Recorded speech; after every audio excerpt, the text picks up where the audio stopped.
Hoy es el Día Internacional Sin Dietas, un evento mundial que tiene como objetivo sensibilizar a la población acerca de la discriminación, erradicar las fobias con los que sufren exceso de peso, acabar con las obsesiones del peso corporal, las formas, honrar a las víctimas de trastorno de la alimentación, informar sobre las falsas predicciones de las múltiples dietas, entre otras cuestiones. Pero bueno, hoy decíamos en una implementación, en una cuestión que tiene que ver con una iniciativa que surgió allá por 1992 en Gran Bretaña y luego se fue extrapolando a otros países del mundo. Vamos a preguntarle a Ignacio Porras, que es licenciado en Nutrición y Dirección Ejecutivo de la Fundación Sanar, en este 6 de mayo, Día Internacional Sin Dieta. A ver si me escucha Ignacio. Hola, Hola, buen día, ¿cómo estás? ¿cómo andas, Paula? ¿Todo bien? Bueno, contanos un poco, hicimos así un testeo general en la plaza central de la ciudad, contamos en un párrafo el origen, pero me gustaría oficialmente, de alguien que sabe, saber por qué el 6 de mayo es el Día Internacional Sin Dietas. Bien, yo recién estaba escuchando los reportajes y se dijeron cosas muy interesantes y hay algunas que es necesario también aclarar.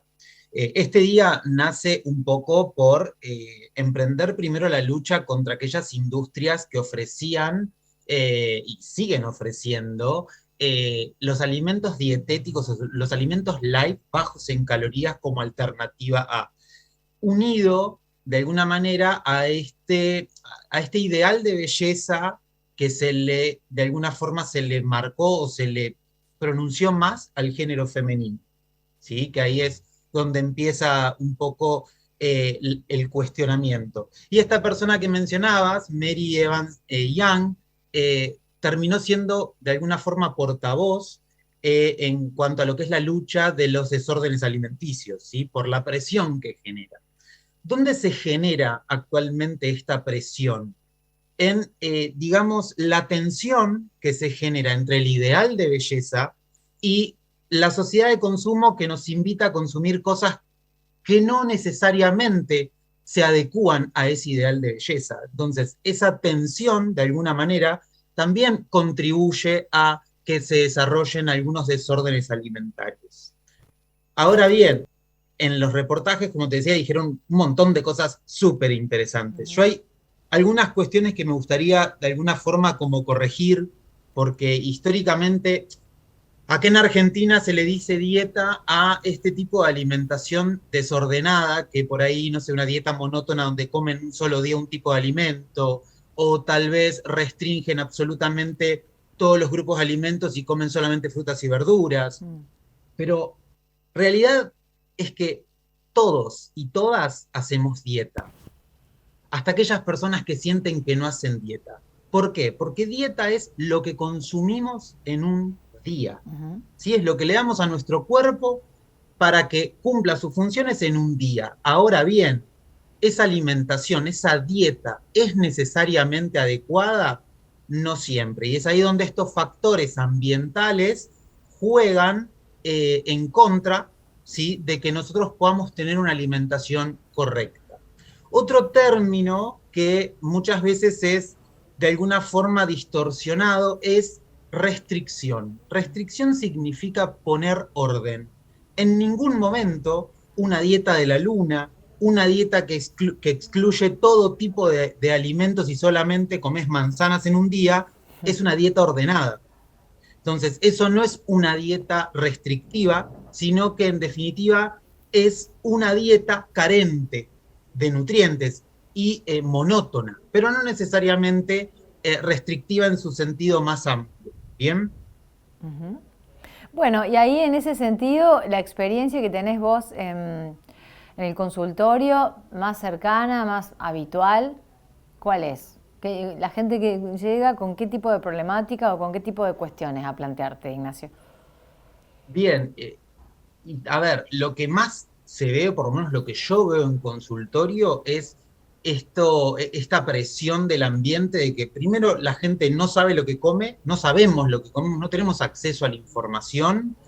Muchas veces los entornos nos promueven comer cosas y con cierta frecuencia que tal vez no son las adecuadas, como por ejemplo estamos invadidos por la publicidad, sobre todo publicidad destinada a niños, niñas y adolescentes, que buscan de alguna forma pujar en las elecciones alimentarias de las personas. Siempre detrás, obviamente, hay una industria alimentaria que se financia de nuestro consumo, ¿sí? Y de nuestro sobreconsumo.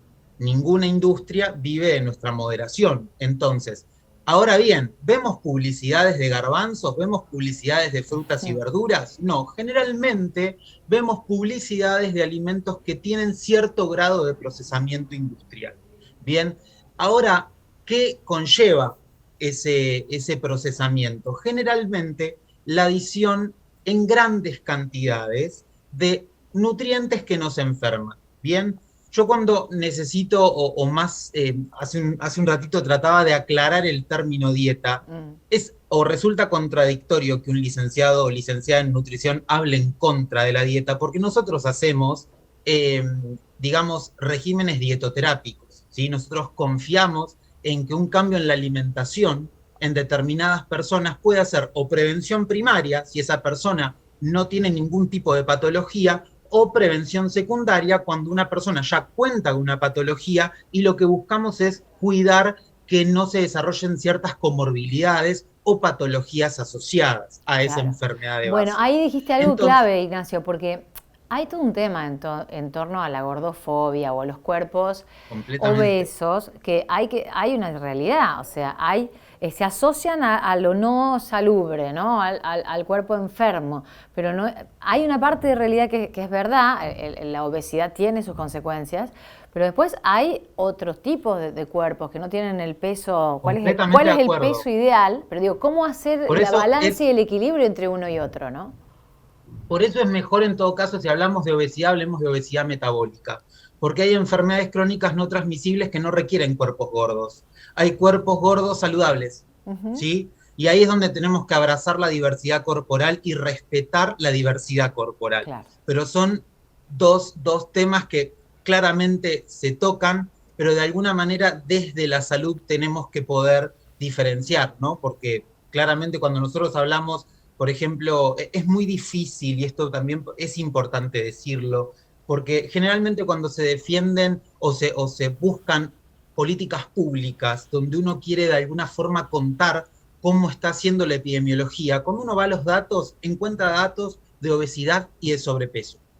Y eso es muy limitado, porque la verdad es que no cuenta todo el panorama, ¿bien? De las enfermedades no transmisibles. Pero también es verdad que cuando el Estado, por ejemplo, decide hacer una encuesta nacional para ver cómo es el estado de salud de las personas que viven dentro de un país, termina siendo lo más fácil, lo más económico de analizar. Entonces, muchas veces obviamente lo ideal sería tener otros estudios más profundos y analizar qué otro tipo de enfermedades no transmisibles encontramos en la población argentina, pero la realidad es que cuando uno va a las encuestas se encuentra solamente con datos de sobrepeso y obesidad, con esta visión gordofóbica o de gordoodio que también está incomodando, por suerte, está incomodando a un grupo de personas que llevan esta lucha adelante y busca de alguna manera que pensemos la salud desde otro lado, ¿bien? Y con términos más cuidados, que obviamente desde salud nunca se busca ofender a las personas, pero los términos de diversidad corporal son muy recientes Sí. y son necesarios que se debatan, es necesario hablar de esto, por eso también agradezco que traigas este tema en este día. Ignacio, y en ese sentido hay, a ver, una necesidad no de la eliminación o del reemplazo de la palabra dieta, pero hay opciones interesantes que veía de la alimentación intuitiva que debes saber al respecto, esto que nace en 1995 en Estados Unidos, de la mano de Evelyn Tribole y Elise Reich, dos profesionales que consideran que quizá es hora de alejarse un poco de las reglas de la comida, de guiarse por el hambre, el autoconocimiento en base al hambre real y sanando la relación con la comida, ¿no? ¿Cuál es el planteo Es, central de eso? Que me parece que va todo hacia allí. sumar más palabras sería como embarrar. Me parece que lo que dijiste está perfecto. La única salvedad que yo haría simplemente es que no todas las personas contamos con nuestra Mm. autorregulación al 100%. Y esto se debe a que en muchas de las situaciones alimentarias que tenemos a lo largo del día, si incorporamos ciertas sustancias químicas con los alimentos que incorporamos o con los comestibles que incorporamos, parte de esa autonomía alimentaria que vos nombrabas al comienzo de la nota se pierde. Mm. Cuando uno consume comestibles o diseños comestibles que por ahí tienen jarabe de maíz de alta fructosa, que no pasa la barrera hematoencefálica, entonces no hay registro de saciedad alguna, o cuando uno consume productos comestibles que tienen aginomoto o glutamato monosódico, que es un realzante del sabor, tampoco goza plenamente de esa autonomía alimentaria para encontrar el stop. Entonces, claramente lo ideal es comer si tengo hambre, dejar de comer cuando dejo de sentir hambre, pero ahí es donde el entorno nuevamente embarra la situación, porque no solamente somos seres biológicos, Sí. somos seres biológicos que estamos inmersos en un sistema donde estamos sumamente atravesados por comunicación, por muchos mensajes. Muchos de esos mensajes son contradictorios. No, y además En que esto que canalizamos la cuestión de la ansiedad con la comida, eso es, bueno, es de siempre. Entonces, digo, uno puede saber las reglas, pero puede no saber cómo llevarlas a cabo, no puede no poder hacerlo, ¿no? De hecho, necesita una completamente. contención al respecto. Finalmente, Ignacio, para cerrar, en el día de la no dieta, estamos hablando con el licenciado en nutrición, el director ejecutivo de la Fundación Sanar, ¿no? Recordemos, Ignacio Porras. ¿Qué opinás acerca de esta legislación, este intento, ¿no?, de la ley de etiquetado frontal? Colabora, digo, hay como un intento de las diferentes instituciones ligadas o no a la nutrición en general y a la alimentación, en esta lucha contra las industrias de la alimentación, porque también Y, ahí hay toda una cuestión atrás, ¿no? y lo que más se lucha es contra la desinformación. La gente hoy no tiene el derecho garantizado de saber qué es lo que está comiendo y si eso que está comiendo confiere algún riesgo. Y un poco es lo que la ley de etiquetado viene a saldar. Bien, que obviamente no va a ser lo único que nos saque de nuestra situación actual, pero sí va a colaborar mucho en que podamos gozar con el derecho de la información, el derecho a una alimentación adecuada, al poder saber qué es lo que estamos comiendo y en función de eso ser advertidos o advertidas sobre los riesgos. Y si uno o una decide tener decisiones alimentarias teniendo en cuenta esa información nueva, Claro. tal vez podemos tener una alimentación un poco más adecuada y así una salud óptima. Bien, Uh-huh.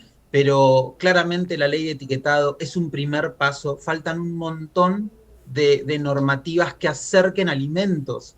Cuando hablamos de las recomendaciones, solamente el 6% de la población argentina cubre las recomendaciones del consumo de frutas y verduras por día. seis Solamente por el seis ciento por en todo ciento el de la población país. argentina en todo el Nada. país. Entonces, claramente necesitamos políticas públicas. Incluso cuando vemos en cómo se construyen estos entornos, hay regiones en la Argentina que no tienen agua potable. Hay Mm. 7 millones de personas en la Argentina que no tienen acceso al agua segura. Mm. Pero esos lugares donde no hay agua segura, llegan gaseosas Claro. endulzadas que usan hasta 640 litros de agua para producir 1 litro de esa bebida Claro, una azucarada. locura. Entonces, es ahí donde el entorno es lo que hay que tratar de modificar con distintas políticas públicas que hagan accesible y real el acceso a alimentos saludables y que hagan de alguna forma el cuidado y la prevención sobre estos productos que nos están enfermando. Ignacio, muchísimas gracias por la nota. Un placer. Gracias. Ignacio Porras, licenciado en nutrición, director ejecutivo de la Fundación Sanar, en diálogo con Puntal AM en este día de la no dieta, ¿no? Y mirá todo lo que hay detrás de esta fecha tan especial que se conmemora justamente para hablar de estas cuestiones, de lo que significa, ¿no? El hacer dieta, los parámetros de belleza, la industria de la alimentación, la falta de legislación, la falta de educación consciente en la alimentación, en fin. Pausa y ya venimos con más.